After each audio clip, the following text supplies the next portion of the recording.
Hey everybody, and welcome back to another Kraken Packs video. I am your host, Mr. Bevers. Today we have another pre-release kit of Ixalan.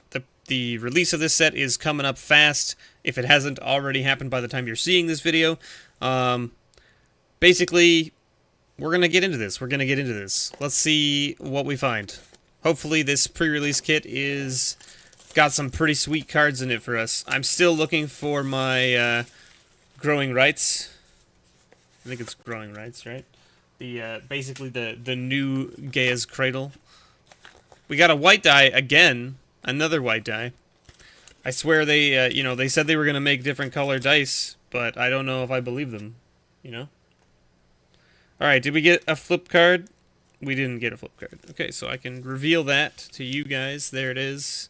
That's my promo card. Boom.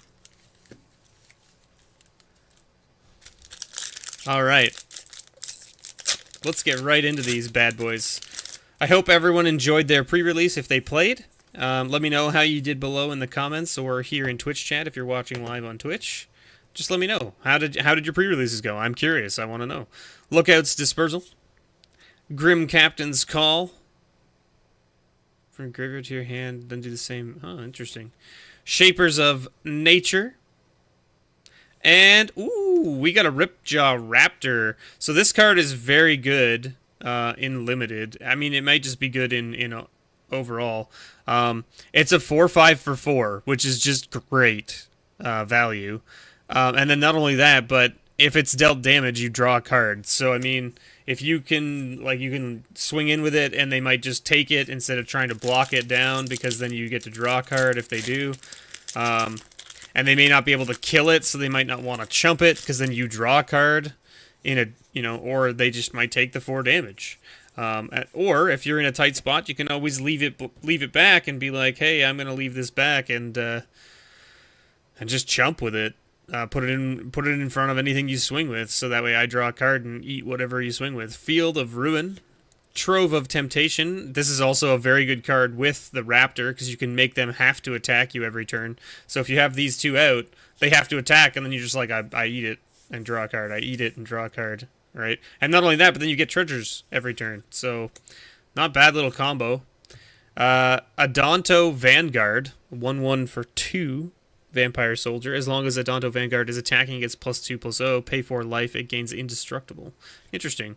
And we got an Angrath's Marauders again, which is the, if a source would deal damage to a permanent or player, it deals double that damage instead. Okay.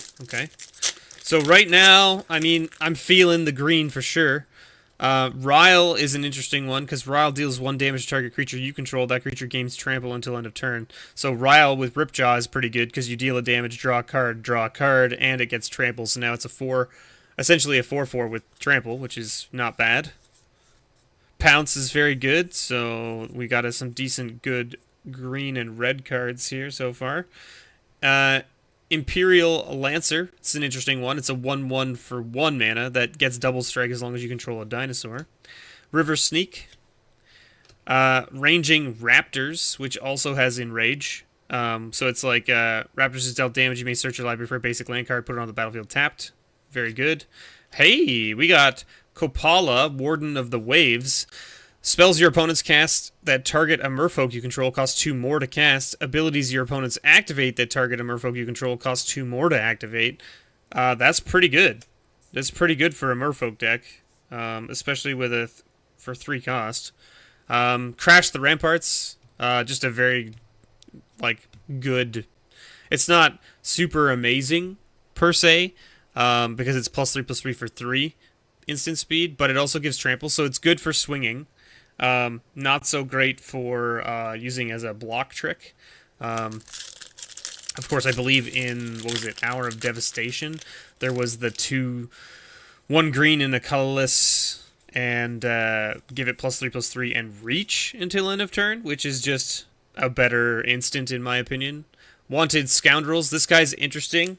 I definitely beat some people down with him in a couple of my games in my pre-release because he's really hard. Like a 4/3 on turn 2 is like hard to deal with. That thing, it just runs them over.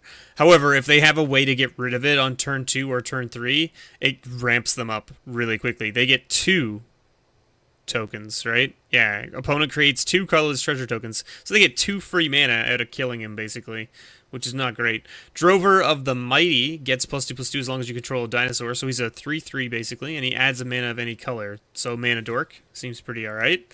Deadeye Plunderers, this guy's very good. He's a 3/3 for 5, but he gets +1/+1 for each artifact you control.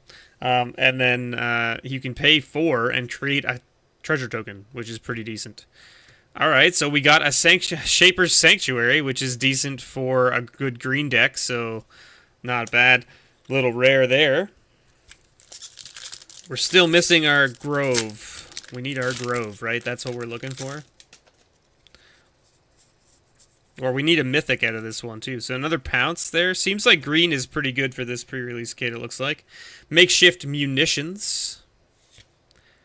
Vine Shaper Mystic, another Merfolk, so would go well with Kopala. And maybe we end up playing blue-green Merfolk dinosaurs, which is possible. It seems like a thing. Think of it this way, if you play Kopala and Shaper Sanctuary, they target your guy with something and they have to pay 2 more and you draw a card. Seems pretty good. Seems like an okay Merfolk card. Emissary of Sunrise, first strike 2/1. Explore. Hey! Ask and you shall receive. Bickety bam. There it is. Growing Rites of Itlamok. So this is the enchantment that everyone is so hyped about because it essentially flips into Gaia's Cradle. That being said, obviously not as good as Gaia's Cradle because Gaia's Cradle just comes in as a land. You can just play it without having to cast anything. That being said, there's probably many ways to flip this quicker than you should. I don't know what it does yet, so let me read it. When Growing Rites of Itlamok enters the battlefield, look at the top 4 cards of your library. You may reveal a creature card from among them and put it into your hand. Put the rest on the bottom of any order. At the beginning of your end step, if you control 4 or more creatures, transform this card. And it transforms into Itlamok, Cradle of the Sun, which taps to give you 1 green mana, or taps to give you 1 green mana for each creature you control. Holy moly. Our green deck is looking hype. This pre-release kit is looking like it's ready for some green cards to come and play. I'm super, super stoked that we hit Itlamok. I was really worried we weren't going to. Wild Growth Walker. This guy seems fine, only if you're going to be exploring a bunch, obviously. Which right now, based on what we're doing, it doesn't look like we have a lot of Explore cards. This card is actually not bad. Perilous Voyage is just 2 mana instant. Return target non-land permanent you don't control to its owner's hand. If its converted mana cost is 2 or less, scry 2. Seems pretty good. Deadeye Quartermaster. I played this guy in my other deck because I had an equipment that I could go search for. That was really the only reason. If you have a vehicle or an equipment worth going to get, he's definitely worth playing. Holy moly. Look at this green. Look at this green. Man. So, Verdant Sun's Avatar is just a crazy green card. It's 5 mana. It's a 5/5 for 7. But when it or another creature enters battlefield under your control, you gain life equal to that creature's toughness. Insane. And we got a foil in this pack, which is an elaborate fire cannon. Nothing too crazy there, but holy moly. And oh, wow. Okay, so this card is kind of interesting, too. I saw this card for the first time today when I was over at my LGS, talking with one of the guys that I know from there. And this is an interesting card. I had never seen it before, but it's a 0/1 for 3 with haste. But when it attacks, it becomes a copy of another target non-legendary attacking creature until end of turn. So essentially, you can drop it in and have it turn into anything that you're swinging with, which is kind of cool. So, like, swing with Ripjaw Raptor on turn 5, right? Like, so, yeah, on turn 5, you play this, swing in with these, you have 2 mana up for a trick if you need it, right? And now you have 2 4/5 swinging at them, which is pretty insane. So, I mean, like, this guy seems fine. This guy seems fine. Let's look at our green and red specifically. We'll take the shapers just in case as well, but I don't think we will. Well, maybe well, who knows? I think the Trove is just very good, so I think I would probably play it. But we didn't get any, like, burn. So I think green is probably what we would end up playing for sure. Like, we're playing green. It's just a matter of what is the other color we're playing? Are we playing green blue? Are we playing green red? Are we playing green white? We don't have any white rares per se. But we do have we have some decent red dinos as well.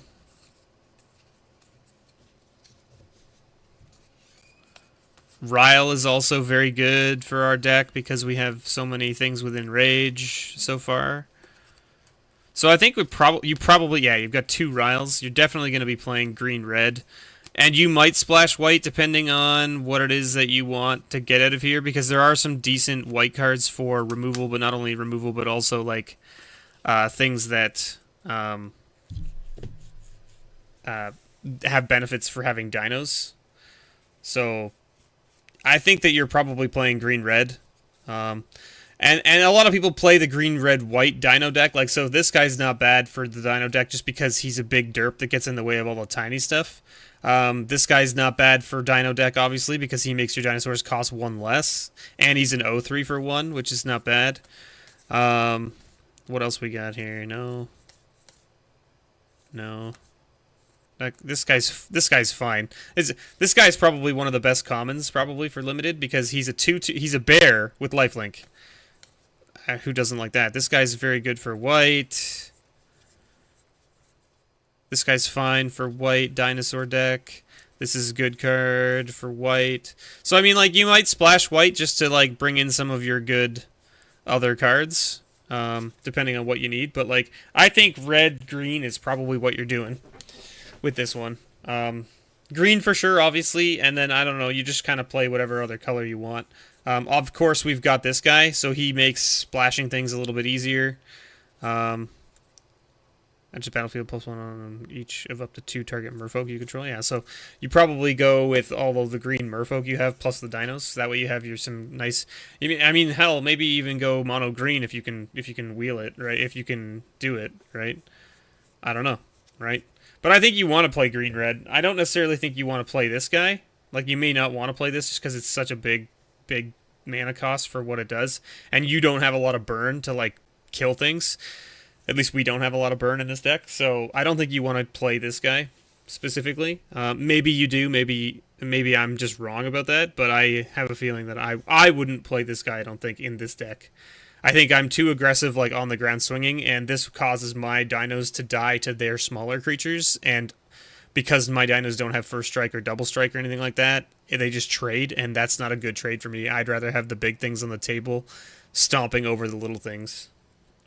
Anyway, thank you guys so much for watching. I've been your host, Mr. Bevers. This has been Ixalan Prerelease Kit. It definitely was a very good pre-release kit. We hit some very good stuff to build a deck out of. So thank you guys so much for watching. And as always, may your pulls ever be better.